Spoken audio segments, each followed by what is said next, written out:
بسم اللہ الرحمن الرحیم الصلاۃ والسلام علیکم یا خاتم النبین. السلام علیکم students. Today our topic is ideology of Pakistan in the light of the statements of Quaid Azam and علامہ محمد اقبال. قائد اعظم اور علامہ اقبال رحمۃ اللہ علیہ کے فرمان کی روشنی میں یا ان کے اقوال کی روشنی میں آئیڈیالوجی آف پاکستان کا نظریہ کیا ہے. The development of Muslim identity and two nation theory and Quaid Azam and علامہ اقبال. دو قومی نظریے کی ڈیولپمنٹ یعنی کہ اس کی ترقی اور مسلم آئیڈینٹی کی ڈیولپمنٹ، مسلمانوں کی تشخص کی، ان کی شناخت کی ڈیولپمنٹ، دو قومی نظریہ اور قائد اعظم اور علامہ اقبال. ٹھیک ہے، ان کے بارے میں ہم پڑھتے ہیں. The sense of nationhood developed among the Muslims before the establishment of Pakistan. یہ بچے ہم نے لاسٹ لیکچر میں بات ڈسکس کی تھی کہ جو نیشنہڈ کا کانسیپٹ ہے، مسلمان ایک ملت ہیں، اس چیز کا کانسیپٹ پاکستان بننے سے پہلے ہی آ چکا تھا. تو پاکستان نے یہ کنسیپٹ پروڈیوس نہیں کیا، بلکہ اس کنسیپٹ نے کہ مسلمس آر ون نیشن، اس کنسیپٹ نے پاکستان کو پروڈیوس کیا. ٹھیک ہے، یہ امپورٹنٹ پوائنٹ ہے، آپ نے اس کو مائنڈ میں رکھنا ہے.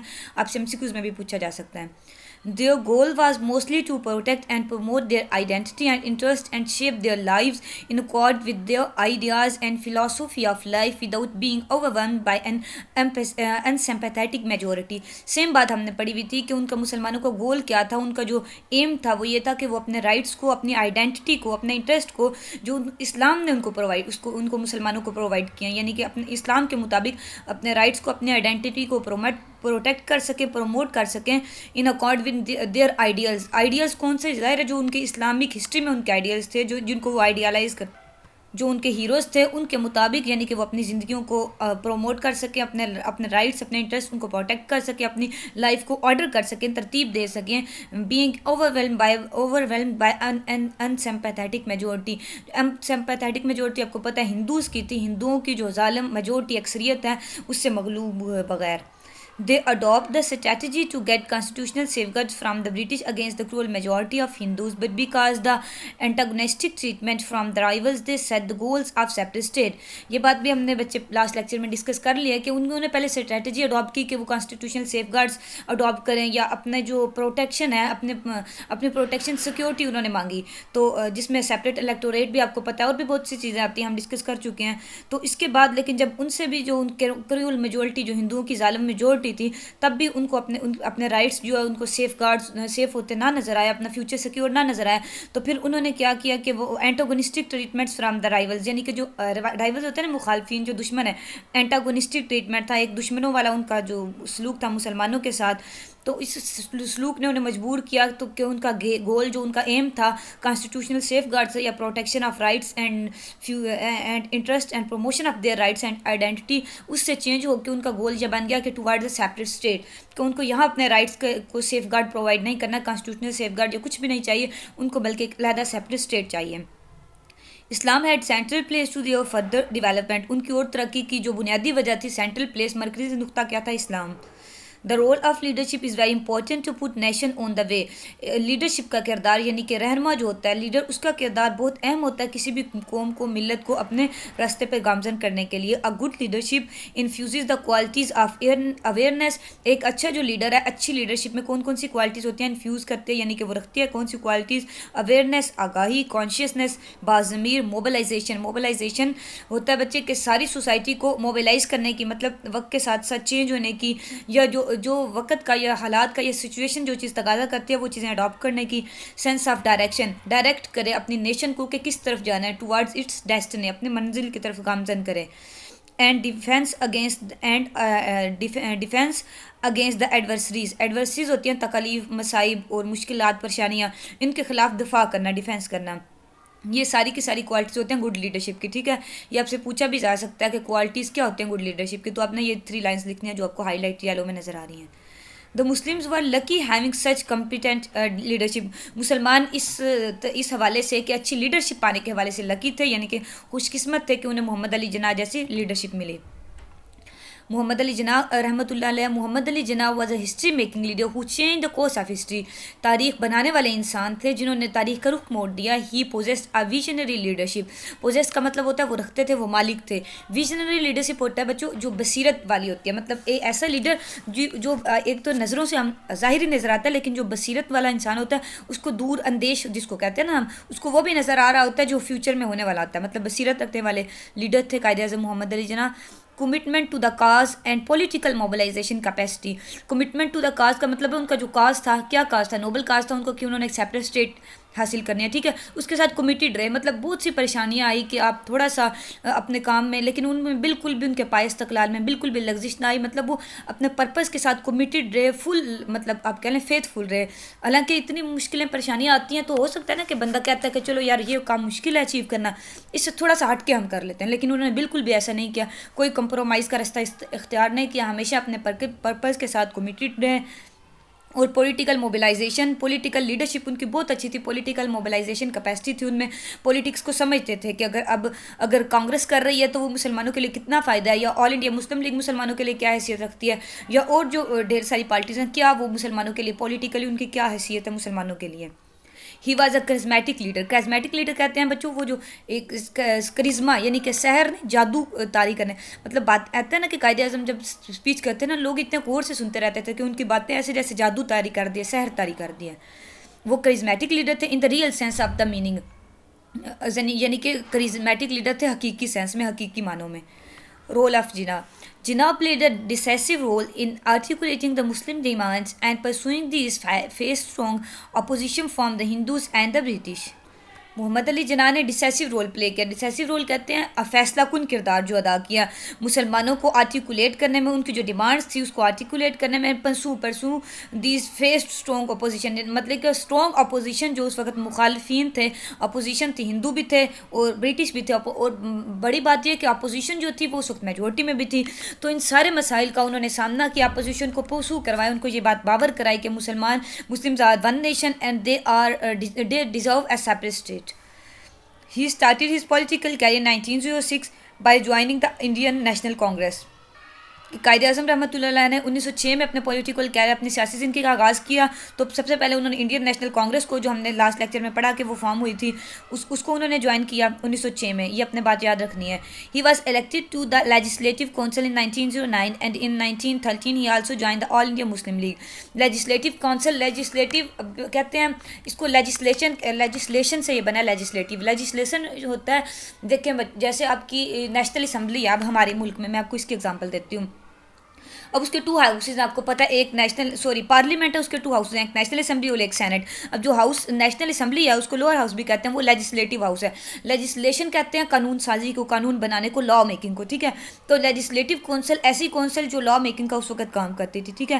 اس کے ممبر الیکٹ ہوئے قائد اعظم 1909 میں، اور 1913 میں انہوں نے آل انڈیا مسلم لیگ بھی جوائن کر لی، ٹھیک ہے. یہ آپ کو پتہ بعد میں بنی، تو انہوں نے 1913 میں اس کو جوائن کیا. No he was member of the both the political parties. انہوں نے کانگریس کو بھی ریزائن نہیں کیا اور آل انڈیا مسلم لیگ کو بھی جوائن کر لیا، اور اب وہ کیا تھے، دونوں پولیٹیکل پارٹیز کے ممبر تھے. He having disagreement with Gandhi on the issue of Swaraj, self rule, complete freedom from the British and on using extra constitution means Jinnah resign from the Congress in 1920. تو اب 1920 میں انہوں نے آ کے کانگریس سے ریزائن کیا، یعنی کہ استعفیٰ دیا. کس بنا پر کہ جو گاندھی کی پالیسی تھی نا، سوراج یا سوارج اس کو کہتے ہیں، سیلف رول. اس کا یہ مطلب تھا بچوں کہ یہ پالیسی یہ تھی کہ انڈیا کو سیلف انڈیپینڈنٹ کر دیا جائے. کہ برٹش کو، وہ گاندھی کی یہ پالیسی تھی کہ وہ کہتے تھے برٹش اپنی یہاں سے کالونی ختم کر لے، انڈیا کو اس کے حال پر چھوڑ دیا گیا، اس کو خود مختاری دی جائے، گورنمنٹ سارا کچھ اس کا اپنا ہو. تو جب کہ قائد اعظم کا یہ نظریہ نہیں تھا، وہ تو یہ چاہتے تھے نا کہ مسلمانوں کی بھی رائٹس پروٹیکٹ ہوں، لیکن گاندھی صرف یہ چاہتا تھا کہ ہندوستان چھوڑ دو. جو تحریک اس وقت چلائی تھی انہوں نے، کہ ہندوؤں نہیں، کہ ہندوستان چھوڑ دو، یعنی کہ انگریزوں کو کہا جا رہا تھا کہ وہ ہندوستان چھوڑ کے چلے جائیں. اور ان کے بعد ظاہر ہے میجورٹی ہندو تھے تو ان کو گورنمنٹ ملنی تھی، سارا کنٹرول انہی کے ہاتھ میں ہوتا تھا. تو مسلمان تو پھر رہ گئے نا وہاں کا وہاں. تو اس جو یہ گاندھی کا نظریہ تھا، اس سے انہوں نے ڈس ایگریمنٹ کیا، یعنی کہ غیر متفق ہو کر قائد اعظم نے 1920 میں کانگریس کو ریزائن کر دیا. اور یہاں ہے نا دا British and on using extra constitutional means. Extra constitutional means ہوتے ہیں جو کانسٹیٹیوشن سے بیانڈ, مطلب جو کانسٹیٹیوشن جو اس وقت بر صغیر میں سب کانٹیننٹ میں چل رہا تھا, اس کے باہر جا کے ایکسٹرا کانسٹیٹیوشنل مینس, مطلب کانسٹیٹیوشن تو یہ کہتا تھا نا کہ ایوری سٹیزن کو اس کے رائٹس کو پروٹیکٹ کیا جائے, پروموٹ کیا جائے, لیکن مسلمانوں کے رائٹس تو ہر جگہ پہ جو کیا کہہ لیں آپ, ان کو اپنے رائٹ سے ڈیوائڈ آف کیا جا رہا تھا, محروم کیا جا رہا تھا. تو یہ ایکسٹرا کانسٹیٹیوشنل پالیسی تھی گاندھی کی. وہ یہ کہہ رہا تھا کہ صرف ہندوستان چھوڑ دو, یہاں سے چلے جاؤ اور ہمیں ہمارا اقتدار اختیار دے دو, پھر ہم جو مرضی کریں, ٹھیک ہے, کمپلیٹ فریڈم ہمیں دے دو, ہمیں مکمل آزادی دے دو. برٹش کو یہ کہتے تھے کہ ہمیں مکمل آزادی دے دو, اور قائد اعظم اس سے غیر متفق تھے گاندھی کی اس پالیسی سے, اس لیے انہوں نے کانگریس کو ریزائن کیا. His early effort to promote Hindu Muslim unity, پہلے انہوں نے ہندو مسلم اتحاد کی کوشش کی, were materialise when the Lucknow pact 1966 was resign. ان کی یہ جو ایفرٹ تھی وہ میٹرلائزڈ ہو گئی, یعنی کہ وہ نہ ہونے کے برابر ہو گئی, ایک قسم سے آپ کہہ لیں ختم ہو کے رہ گئی, راکھ بن گئی. کب؟ جب لکھنؤ پیکٹ 1916 میں انہوں نے سائن کیا. دا ہندوز ایکسیپٹڈ دا مسلم ڈیمانڈز, ہندوؤں نے مسلمانوں کی ساری ڈیمانڈز مان لی نہ, بلکہ بچوں یہاں ایسے sorry I have miss understood. یہاں یہ بات بتائی جا رہی ہے کہ قائد اعظم نے پہلے ہندو مسلم اتحاد کو پروموٹ کیا, انہوں نے ہندو مسلم یونٹی کی کوشش کی. ان کی یہ جو کوشش ہے وہ میٹرلائزڈ ہوئی, یعنی کہ اس کا اصل چہرہ نظر آتا ہے لکھنؤ پیکٹ میں 1916 میں. ہم آگے جا کے پڑھتے ہیں لکھنؤ پیکٹ کیا ہوتا ہے. تو لکھنؤ پیکٹ میں جب سائن ہوا اس وقت قائد اعظم کی, کیونکہ قائد اعظم کی کوششوں سے ہی وہ سائن ہوا تھا, تو قائد اعظم کی جو کوشش تھی ہندو مسلم یونٹی کی, وہ اس کا اصل چہرہ سامنے ہے کہ یہ انہیں کی ساری کوشش تھی, میٹرلائزڈ ہوئی ان کی کوششیں, ٹھیک ہے. تو ہندوؤں نے مسلمانوں کی ساری ڈیمانڈس کو ایکسیپٹ کر لیا. تو لکھنؤ پیکٹ میں مسلمانوں کی جو ڈیمانڈس تھی وہ 3 تھی, یہ آپ نے میمورائز بھی کرنا ہے, اس کو دیکھیں. سیپریٹ الیکٹوریٹ, اس کو ہم ڈیٹیل سے ڈسکس کر چکے ہیں. 1/3 seats in central legislature. Central legislature بچوں آپ کو پتہ ہے لیجسلیچر کیا ہوتی ہے. سینٹرل کا مطلب ہوتا ہے جو مرکزی سطح پر تھی, یعنی کہ فیڈرل لیول پہ. اب ایک تو ہوتی ہے نا ہر صوبے کی ہر ایک جو یونٹ علیحدہ علیحدہ ہوتا ہے, اس کی اپنی لیجسلیٹو اسمبلی ہوتی ہے, لیکن سینٹرل لیجسلیٹو ہوتی ہے جو وفاقی لیول پہ ہوتی ہے, فیڈرل لیول پہ, سینٹرل لیول پہ, ٹھیک ہے. اچھا 1/3 سیٹس ان سینٹرل لیجسلیچر. تو سینٹرل لیجسلیچر میں سینٹرل قانون ساز اسمبلیاں جو تھی, جو وفاق کی تھی, سینٹرل لیجسلیٹو باڈی تھی, اس میں مسلمانوں کے لیے 1/3 سیٹس ریزرو کی گئی, یعنی کہ 1/3 حصہ مسلمانوں کے لیے رکھا گیا. Protection of majority rights, minority کے رائٹس یعنی کہ اقلیتوں کے حقوق کی حفاظت کی جائے. In the Nehru report the accepted Muslim rights for ignored. اچھا اس کے بعد لکھنؤ کے پیکٹ کے بعد نہرو رپورٹ آئی. نہرو نے مطلب کھلے طور پہ مسلمانوں کے سارے جو حقوق جو ایکسیپٹ کر لیے گئے تھے اس کو ڈینائی کر دیا, اگنور کر دیا, ان کا انکار کر دیا. Jinnah retaliated forcefully by presenting 14 points in 1929. 1929 میں محمد علی جناح نے 14 نکات اپنے پیش کیے. یہ 14 پوائنٹس مشہور ہیں ان کے, آپ کو پتہ ہوگا. ریٹیلیٹڈ فورسفلی کا مطلب ہوتا ہے اس کو شدت سے اس کے مقابلے میں مطلب جواب دیا. نہرو نے اپنی نہرو رپورٹ پیش کی نا, اگنور کر دیا مسلم رائٹس کو, تو اس کے شدت کے اس کے جواب میں, یعنی کہ ایک کہہ رہے ہیں نا اس کے ایک کوئی چیز آپ کو پسند نہ آئے تو اس کے جواب میں آپ اس کے منہ پہ مارتے ہیں, مطلب اپنا جواب اتنی شدت سے جواب دیتے ہیں. تو اس طرح قائد اعظم محمد علی جناح نے اس کی نہرو رپورٹ کے جواب میں 14 پوائنٹس جو ہے سختی سے مطلب پیش کیے, ایک کہہ لیں اپنا موقف, یعنی کہ اپنے موقف پہ قائم رہتے ہوئے سختی سے. 14 پوائنٹس میں انہوں نے کیا کیا, he defined Muslim identity and mobilise them with reference to Islam and convinced others that Muslims are different from the Hindus and the Congress. انہوں نے اپنے 14 پوائنٹس میں مسلمانوں کی جو مسلم آئیڈینٹی, مسلمان ہونے کی جو ان کا تشخص تھا, ان کی شناخت تھی, اس کو ڈیفائن کیا. اور انہوں نے یہ بتایا and mobilise them with reference to Islam, اور انہوں نے اسلام کے ریفرنس کے ساتھ موبلائز کیا, یعنی کہ اسلام کے ریفرنس کے ساتھ ان کو جوڑا کہ مسلمان جہاں بھی چلے جائیں, کتنے بھی وہ علیحدہ علیحدہ ہوں, بے شک وہ علیحدہ علیحدہ جگہ پہ رہتے ہوں, علیحدہ علیحدہ زبان بولتے ہوں, الگ الگ کلچر ان کا ہو, لیکن وہ جو موبلائز ہیں ایک چیز کے ساتھ جڑے ہوئے ہیں, وہ کیا ان کی آئیڈینٹی اسلام ہے, اور یہ ریئل آئیڈینٹی ہے, ٹھیک ہے نا. اور انہوں نے دوسروں کو کنونس کیا, یعنی کہ ان کو اس بات کی طرف باور کرایا, ان کو یہ ایک بات بتائی کہ دوسروں کو کہ مسلمان جو ہے وہ ڈفرینٹ ہیں فرام ہندو اینڈ کانگریس, ہندوؤں سے اور کانگریس سے. Islamic principle concepts and symbols surfaced in the speeches and statements. In speeches and statements کے جو اسلامی قانون تھے, اسلام کے پرنسپل, اسلام کی تعلیمات, اسلام کے کانسیپٹ جو symbol surface in speeches and statement, ان کی جو اسپیچز تھی, تقاریر, ان کے اقوال میں اسلام کی جھلک, اسلامی اصولوں کی, اسلامی قانون کی, اسلامی تعلیمات کی جھلک نظر آتی تھی. Jinnah use the term nation for the Muslim of India. انہوں نے انڈیا کے مسلمانوں کے لیے نیشن کا ورڈ یوز کیا, قوم کا لفظ یوز کیا ان فیبرری 1935 1935 میں, ٹھیک ہے. اپنی جو لیجسلیٹو اسمبلی تھی اس میں انہوں نے مسلمانوں کے لیے, مسلمز آف انڈیا کے لیے نیشن کا ورڈ 1935 فیبرری میں یوز کیا. He argued that the combination of religion, culture, race, arts, music, and so forth make a minority a separate entity. انہوں نے اس بات کی دلیل دی، آرگیو یہ کیا کہ کمبینیشن آف ریلیجن، کیونکہ مسلمان اچھا ہندو اکثریت میں تھے تو مسلمان کم تھے نا ان سے، تو ظاہر ہے ایک مائنورٹی کی سی کیفیت آ گئی، یعنی کہ مائنورٹی میں تھے، اقلیت میں تھے. تو قائد اعظم محمد علی جناح نے یہ آرگیو کیا کہ جو ان کا علیحدہ کلچر ہے، ان کا علیحدہ ریلیجن ہے، ان کا ریس، آرٹس، میوزک، ان کا سب کچھ جو ہندوؤں سے میجورٹی سے علیحدہ علیحدہ ہے، اس علیحدہ ہونے نے، اس کمبینیشن نے، یا اس جو ان کا علیحدہ ایک ان کی سیپریٹ آئیڈینٹی ہے، اس چیز نے اس مائنورٹی کو سیپریٹ اینٹی بنا دیا، ایک علیحدہ اینٹی بنا دیا. ٹھیک ہے، اس کو مائنورٹی نہیں رہنے دی، اس کو سیپریٹ اینٹی بنا دیا. In March 1936, Bombay, he stated that the Muslims could arrive at a settlement with the Hindus as two nations. کہتے ہیں مسلمان ہندوؤں کے ساتھ صرف سیٹلمنٹ کر سکتے ہیں اس بات کی کہ وہ دو قومیں ہیں، کہ ہندو علیحدہ قوم ہے، مسلمان علیحدہ قوم ہے. 1936 میں بمبے میں انہوں نے مارچ میں تقریر میں یہ کہا. پھر 1937 میں انہوں نے فرمایا کہ he asserted that there is also a third party in India, the Muslims. انہوں نے کہا کہ British and Hindus two party صرف جو انڈیا میں نہیں ہے، تھرڈ پارٹی بھی ہے، اور جو میجر پارٹی ہے اور وہ مسلمانوں کی پارٹی ہے. ٹھیک ہے، انڈیا میں. In 1939, he wrote that the Muslims and Hindus are two nations and they are going to live as a nation and playing part as a nation. Road کا مطلب ہوتا ہے گرجنا، شیر نے جو گرجتا ہے، شیر کی جو گرج ہوتی ہے، اس کو دھاڑ ہوتی ہے، اس کو رورنگ کہتے ہیں ویسے انگلش میں. تو یہ بتایا جائے کہ قائد اعظم نے گرج کر کیا، مطلب اتنے انہوں نے شدت سے یہ بات کی کہ مسلمان اور ہندو دو قومیں ہیں، ان کو دو قوموں کی طرح ہی زندہ رہنا ہے اور دو قوموں کی طرح ہی ان کو پلینگ پارٹ ان سوسائٹی، مطلب وہ اگر ان کو مکس اپ مرج اپ نہیں کیا جا سکتا، ان کو دو قوموں کی طرح ہی زندہ رہ سکتی ہیں وہ، اور دو قوموں کی طرح ہی وہ اپنا پارٹ پلے کر سکتی ہیں. We are a nation with our own distinguishing culture and civilisation. یہ قائد اعظم کا مشہور فرمان ہے، اس کو بھی اپنے یاد کرنا ہے کہ انہوں نے فرمایا ہم ایک قوم ہے، ہمارا اپنا کلچر، اپنی ثقافت ہے، اپنی تہذیب ہے، لینگویج اینڈ لٹریچر، اپنی زبان اور اپنا ہمارا ادب ہے، نیمز اینڈ نومنکلیچر، نام اور نام رکھنے کے اصول، sense of values and proportion, legal laws and moral codes, custom and calendar, history and tradition, aptitudes and ambitions in. یعنی کہ انہوں نے کہا ہم ایک علیحدہ قوم ہے، ہمارا اپنا نام، ہمارا اپنا کلچر، اپنی لینگویج ہے، اپنی سویلائزیشن، اپنا نام رکھنے کے اصول، custom, code, moral laws, values, calendar, history, سب کچھ ہمارا اپنا ہے. ٹھیک ہے. In short we have our own distinctive outlook on life and of life. ہمارا اپنا زندگی کو دیکھنے کا آؤٹ لک، یعنی کہ زندگی کا نظریہ ہمارا اپنا علیحدہ ہے.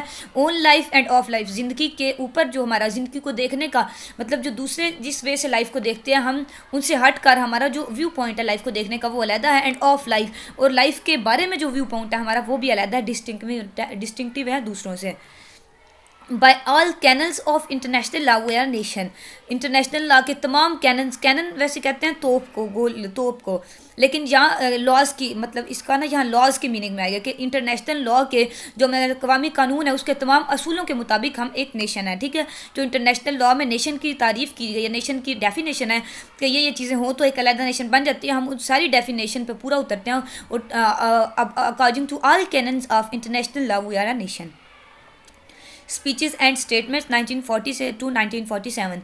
Jinnah believed in the force of Islam and he said, Jinnah جو ہے اسلام کی طاقت پر، اسلام کی قوت پر یقین رکھتے تھے. انہوں نے فرمایا that Islam is a dynamic force that can unite the Muslims. اسلام ایک ایسی قوت ہے، ڈائنامک قوت ہے جو مسلمانوں کو متحد کر سکتی ہے. It can help to overcome the present crisis. جو موجودہ کرائسس ہے، موجودہ بحران ہے، اس کو اوور کم کرنے کے لیے، اس کا سامنا کرنے کے لیے، ان کو نمٹنے کے لیے ہماری مدد صرف اسلام کر سکتا ہے.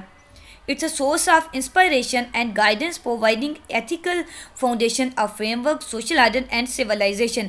یہ source of inspiration یعنی کہ ایک ہمارے لیے انسپائر کرنے کا، ایک متاثر کرنے کا ہمیں ذریعہ ہے اور ہمارے لیے ہمیں رہنمائی مہیا کرتا ہے. ہماری ایتھیکل فاؤنڈیشن یعنی کہ جو ہماری ایتھیکل ویلیوز ہیں ان کی فاؤنڈیشن، ان کی بنیاد کے لیے، فریم ورک کے لیے، اور social order and civilisation. Socially ہم نے کس طرح رہنا، ہمارا سوشل لائف کیسے آرڈرڈ ہوگی اور ہماری سویلائزیشن کیسے بہتر ہوگی. ہمیں سب کچھ ہم یعنی کہ ایون دو کہ ہمیں ایوری فیلڈ آف لائف میں جو ہماری گائیڈنس کرتا ہے، ہمیں انسپائر کرتا ہے، وہ اسلام ہے اور we are solely based on Islam. ٹھیک ہے. ان لوگوں کی جو 1940 سے 1947 تک کی خطبات تھے، تقاریر تھی، ان میں یہی بات تھی، مطلب بدل کے وہ جو بھی فرماتے تھے ان کا یہی مطلب تھا. Guidance and inspiration for constitution making and governance.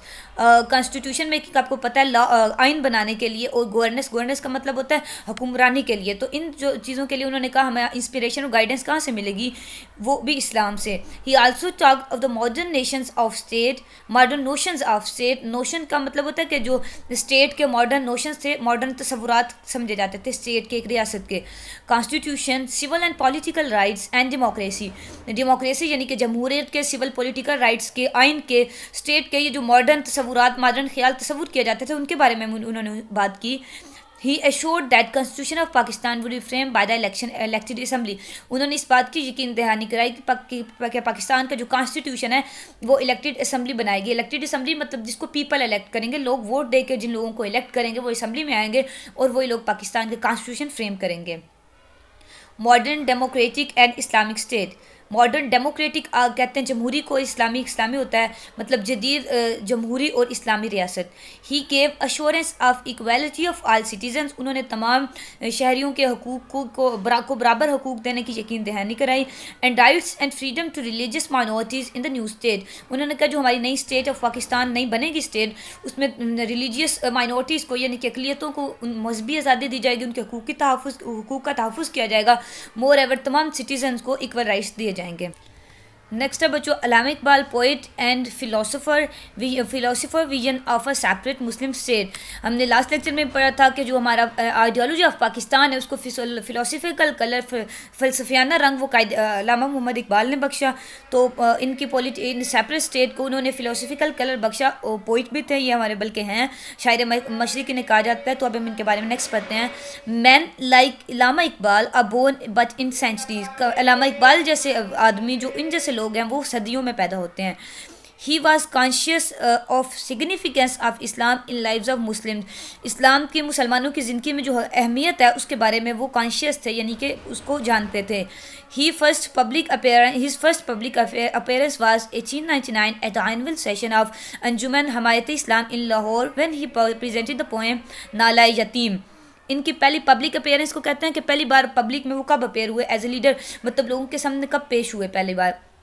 1899 میں 1899 میں جب انہوں نے کیا کیا کہ اینول سیشن تھا انجمن حمایت اسلام کا لاہور میں. اینول سیشن کو کہتے ہیں، اس کا سالانہ اجلاس تھا. انجمن حمایت اسلام کوئی آرگنائزیشن تھی اس وقت، اس کا لاہور میں سالانہ اجلاس تھا. ادھر انہوں نے اپنی پوئم پیش کی نالا یتیم. ٹھیک ہے، پوئم یعنی کہ نظم پیش کی. At initial stages, Dr. Iqbal was a nationalist by ideas and his poetry contained verse like ترانہ ہندی.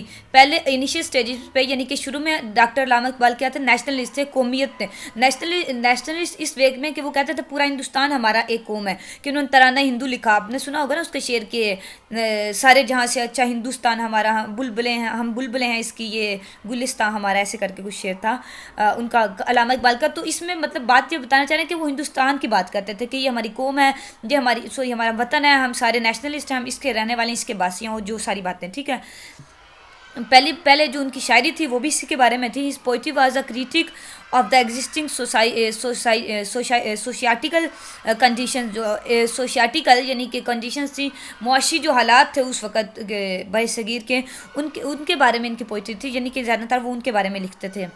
کریٹک کہتے ہیں بچوں کہ وہ ان کو اسی کے بارے میں ان کا نظریہ تھا، اسی کو وہ انالائز کرتے تھے، جو اس وقت ایگزسٹنگ کنڈیشن تھی نا سوسائٹی کے، اسی کو انالائز کر کے وہ اپنی پوئٹری کا رنگ دیتے تھے. Being educated from Europe he knew all weak aspects of the western culture. Europe سے کیونکہ وہ تعلیم کا حاصل کر کے آئے تھے، وہاں کی پڑھنے کے وجہ سے وہ ویسٹرن کلچر کے یعنی کہ جو مغرب کا کلچر تھا اس کے تمام ویک پوائنٹس، ویک اسپیکٹس، اس کی ساری کمزوریاں، کمزور پہلو کے بارے میں وہ جانتے تھے. ہی کریٹیسائز کیپٹلزم سرمایہ دارہ نظام ہے یورپ کا. اس میں یہ ہوتا ہے، آپ کو میں اس کا آسان سا کانسیپٹ بتا دوں. کیپٹلزم کا یہ مطلب ہے کہ جو غریب ہے سوسائٹی کا، وہ غریب سے غریب تر ہوتا جاتا ہے، اور امیر سے امیر تر ہوتا جاتا ہے. یہ کیپٹلزم جو آپ کہہ لیں کیپٹلزم سوسائٹیز ہیں، ان کی یہ قرض ہے، ان کی یہ لعنت ہے. ٹھیک ہے، اسلام میں تو آپ کو پتہ ہی ہے، ایک ڈیموکریٹ سوسائٹی ہو یا اسلامک سوسائٹی، اس میں تو سب کو ایکول رائٹس پرووائڈ کرتا ہے، اسلام تو اسپیشلی. تو کیپٹلزم جو یہ یورپ کا کانسیپٹ تھا، ویسٹرن کلچر تھا، اس کو وہ کریٹیسائز کرتے تھے، سویئرلی تنقید کرتے تھے اس پہ. Materialism and lack of spiritualism. Materialism کا مطلب ہوتا ہے مادیت پرستی، یعنی کہ مادی چیزوں کی زیادہ کرنا، اور لیک آف اسپریچولیزم کا مطلب ہوتا ہے روحانی جو اسپرٹ ہے، روحانی ایک سکون ہوتا ہے یا ایک روح کے طور پہ جو ہوتا ہے، مطلب اسپریچول جو آپ کا اسپرٹ ہوتا ہے، اسپریچولیزم ہے روحانی، آپ کہہ لیں ایک روحانی خوشی کہہ لیں، یا ایک روحانی آپ کا جو رجحان ہوتا ہے. روحانی مطلب ایک تو جسمانی ہوتا ہے نا کہ جسم کی طرف کھانا پینا سونا، یہ جو جسم کی ضروریات ہیں، روح کی بھی کچھ ضروریات ہوتی ہے نا، جیسے کہ قرآن پاک میں بھی ہے کہ اللہ تعالیٰ کے ذکر میں جو دل کا سکون ہے، یا اس طرح کر کے مفہوم ہے قرآن پاک کی آیت کا کہ یعنی کہ روح کو زندہ کرنے کے لیے، دل کو زندہ کرنے کے لیے اللہ تعالیٰ کا ذکر چاہیے، اور یہ ایسی ساری چیزیں. مطلب یعنی کہ یورپ کا معاشرہ کیونکہ ایک میٹیریلسٹک سوسائٹی تھی اور کیپٹلسٹ سوسائٹی تھی، تو وہ ظاہر اسپریچولیزم سے بالکل ڈیوائڈ آف تھی، ٹوٹلی محروم تھی. تو علامہ اقبال نے ان کو کیپٹلزم کو، ان کے میٹیریلزم کو اور لیک آف اسپریچولیزم کو، یعنی کہ روحانی جو ان کا ایک کہہ لیں تصور تھا، اس سے بالکل وہ لیک تھے، یعنی کہ کمی تھی اس معاشرے میں. اس ساری چیزوں کو کریٹیسائز کیا، ان پہ تنقید کی. Iqbal focus on the condition of Indian Muslim. Indian کے جو مسلمان تھے، انڈیا کے مسلمان، ان کی کنڈیشن پہ اقبال نے فوکس کیا. یہ پوئم ہے اقبال کی، آئی تھنک اس کو ہم پڑھتے ہیں. Islam can salvage the Muslims. Islam has also always save the Muslim. Salvage کا مطلب ہوتا ہے ریسکیو، بچانا، کہ صرف اسلام ہی ہے جو مسلمانوں کو بچا سکتا ہے، اسلام ہی ہے جو مسلمانوں کو ہمیشہ سیو کرتا ہے. ٹھیک ہے، آلویز سیوڈ، ہمیشہ سیکیور کرتا ہے، محفوظ کرتا ہے. Islam is a living and dynamic ideology that can meet modern challenges. اسلام ایک زندہ اور ایک ڈائنامک، یعنی کہ تمام صورتحال کا، تمام مسائل کا، تمام چیلنجز کا، مشکل پریشانیوں کو فیس کرنے والا، یعنی کہ ان کے سامنے ڈٹ کے کھڑا ہو جانے والا نظریہ ہے. ایسا آئیڈیالوجی ہے اسلام. اور that can meet modern challenges, جو صرف جو ماڈرن چیلنجز یعنی کہ موجودہ دور کے جو مسائل ہیں، مصائب، تکالیف، مشکلیں ہیں، مشکل وقت ہیں، یعنی کہ چیلنج کہتے ہیں نا ہم ڈیفیکلٹ سچویشن کو، اس کو میٹ کر سکتا ہے، یعنی کہ فیس کر سکتا ہے only Islam. Islam to help them to overcome their internal discord and enable them to meet external challenges. یعنی کہ صرف اسلام ہی ہے جو مسلمانوں کے، جو لوگوں کے یا مسلمانوں کے سب کے them to overcome the internal discord. Discord کہتے ہیں جو اندرونی مطلب ڈس ایگریمنٹس یا کہہ لیں. انٹرنل ڈسکارڈ کا مطلب ہوتا ہے اندرونی اختلافات جو ہیں، ان کو اوورکم کرنے کے لیے، میٹ اپ کرنے کے لیے صرف اسلام ہی مدد کر سکتا ہے. And enable them to meet external challenges. اور جو بیرونی حالات ہیں، بیرونی مشکلات ہیں، اندرونی مسائل ہیں، ان کو بھی، اور جو بیرونی مسائل ہیں ان کے لیے بھی، ان کو اوورکم کرنے کے لیے، میٹ اپ کرنے کے لیے صرف اسلام ہی انیبل کر سکتا ہے، قابل بنا سکتا ہے. ٹھیک ہے، اور اسلام ہی صرف مدد کر سکتا ہے. with spiritualism based derived from Islam اجتہاد اینڈ ری انٹرپریٹیشن. اجتہاد اینڈ ری انٹرپریٹیشن یہ نا اسلامک لاء کا کانسیپٹ ہے، میں آپ کو سمجھاتی ہوں. اجتہاد یہ ہوتا ہے کہ مسلمان علماء کرام یا فقہاء کرام ایک مسئلے پہ اجتہاد کر. تو میں آپ کو اجتہاد سمجھانا چاہ رہی ہوں کہ علماء کرام ایک چیز کو یا فقہاء کرام دیکھ کے دوسری چیز کے بارے میں جو ٹرولی جو مطلب کہہ لیں آپ واضح طور پہ نہیں لکھی ہوئی ہوتی، تو ہے قرآن پاک میں ہر چیز موجود ہے لیکن واضح نہیں ہے، تو کسی اور چیز کو لے کے وہ اپنے علم کے مطابق، علم کہہ لیں یا جو ان کے پاس اسلام کا نالج ہے، اور اجتہاد کرتے ہیں. فقہاء کرام، علماء کرام صرف کر سکتے ہیں، عام بندے کو اجتہاد کی اجازت نہیں ہے اسلام میں. ٹھیک ہے، تو یہاں علامہ اقبال نے مطلب انہوں نے اپنی لائن میں پوائم میں اتنا بڑا کانسیپٹ انٹروڈیوس کرا، اتنی بڑی بات کہہ دی. یہ کہتے ہیں کہ with spiritualism based right from Islam. اسلام نے جو ہمیں روحانیت کا تصور دیا ہے، اجتہاد and reinterpretation. Reinterpretation کا بھی یہ مطلب ہوتا ہے کہ ایک چیز اسلام میں اس طرح سے انٹرپریٹ کی گئی ہے، علماء کرام مل کے یا فقہاء کرام اس کو اور طرح ری انٹرپریٹیشن کر دیں، اس کو ری انٹرپریٹ کر دیں، یعنی دوبارہ سے اس کو انٹرپریٹ کر دیں. ٹھیک ہے، اپنے علم کی روشنی میں یا جو ان کو اسلام کا نالج ہے اس کی روشنی میں. ٹھیک ہے، اس ساری چیزوں سے وہ کہہ رہے ہیں علامہ اقبال، یعنی کہ انہوں نے اینڈ میں ان چیزوں کا ذکر کر دیا. یہ روحانیت کا تصور، یہ ساری چیزیں صرف اسلام کا آئیڈیالوجی میں، اور یہی مسلمانوں کو ان کے انٹرنل ڈسکور، ایکسٹرنل چیلنجز کو نمٹنے کے لیے مدد کر سکتی ہیں. اور ادھر انہوں نے یہ بتایا کہ ماڈرن چیلنجز کو نمٹنے کے لیے بھی صرف ideology of Islam he require ہے. اور پھر انہوں نے کہا اسلام صرف مسلمانوں کو سیو کر سکتا ہے، سیو کر سکتا ہے، ان کو ریسکیو کر سکتا ہے. ٹھیک ہے، reconstruction of religious thought in Islam. ٹھیک ہے، یہ ان کا جو یہ ان کی کیا کہہ لیں کلیکشن ہے پوئٹری کی، جس میں سے یہ لی گئی ہیں verses. Address to the Muslim League session Allahabad دسمبر 1930. 1930 میں الہ آباد کا خطبہ، یہ بہت مشہور ہے علامہ اقبال کا. اس میں دیکھ لیتے ہیں کہ انہوں نے فرمایا I would like to see the Punjab NWFP Sindh Balochistan amalgamated into a single state as a self-government within the British Empire or without. This is the final destiny of the Muslim of NW India. NW India means north western India. ٹھیک ہے، کہ علامہ اقبال نے یہ فرمایا کہ میں یہ دیکھنا چاہتا ہوں کہ پنجاب NWFP کہتے ہیں north western frontier province. Frontier province کہتے ہیں جو نارتھ کہتے ہیں نا مشرق مغرب شمال شمال جنوبی طرف جو فرنٹیئر پروونس یعنی کہ جو اس طرف جو صوبہ تھا اس وقت شمال جنوبی کی طرف جو علاقہ تھا اس کو NWFP کہتے ہیں. آپ کو پتہ کیا یہ اس بعد میں سرحد بنا پاکستان بننے کے بعد اس کو بھی کہتے ہیں نا NWFP صوبہ سرحد جو ہے یہ اس سائڈ پہ ہے نا فرنٹیئر لائن پہ فرنٹیئر زون میں اس لیے اس کو کہتے ہیں NWFP. ٹھیک ہے پنجاب کو اس علاقے کو سندھ کو بلوچستان ان سب کو ملا کر املگمیٹڈ انٹو اے سنگل اسٹیٹ. املگمیٹڈ کا مطلب ہوتا ہے ان سب کو ملا کر ایک ریاست بنا دی جائے ان کو ملا کر ایک سنگل اسٹیٹ بنا دیا جائے سیلف گورنمنٹ ودن جس کی اپنی گورنمنٹ ہو جس کی گورنمنٹ سیلف گورنمنٹ ہو انڈیپینڈنٹ ہو. ٹھیک ہے ودن دا برٹش امپائر اور وداؤٹ. برٹش امپائر کا مطلب ہے سلطنت برطانیہ کے انڈر ہو یا نہ ہو مطلب ایسے ہے کہ گورنمنٹ اپنی ہو اس کی اوپر پیشہ مطلب سلطنت برطانیہ اس کو کنٹرول کرے یا نہ کرے لیکن وہ اندرونی اس کے معاملات میں دخل نہ دے. وہ تو ظاہر ہے باہر سے صرف گورنمنٹ کو کنٹرول کر رہی ہوگی نا.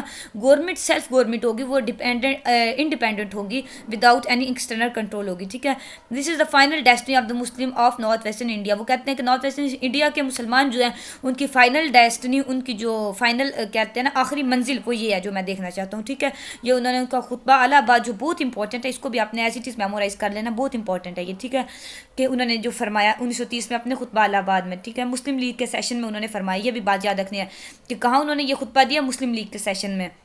ڈاکٹر اقبال's ورسز میں بھی کوٹیڈ ویب سائٹ میں آلسو بھی وزٹڈ. اچھا یہ ویب سائٹس ہیں جن سے یہ فرامین لیے گئے ڈاکٹر اقبال کے یا قائد اعظم کے بلکہ یہ شاید صرف ڈاکٹر اقبال کے بارے میں. اوکے بچوں that's for your second lecture. Hope so you better understand my teaching style and اگر کوئی پرابلم ہے تو آپ کمنٹ میں بتا سکتے ہیں یا اگر کوئی کویشچن ہے تو وہ بھی آپ پوچھ سکتے ہیں. ٹھیک ہے بچوں بیسٹ آف لک اپنا خیال رکھیے گا. اللہ حافظ.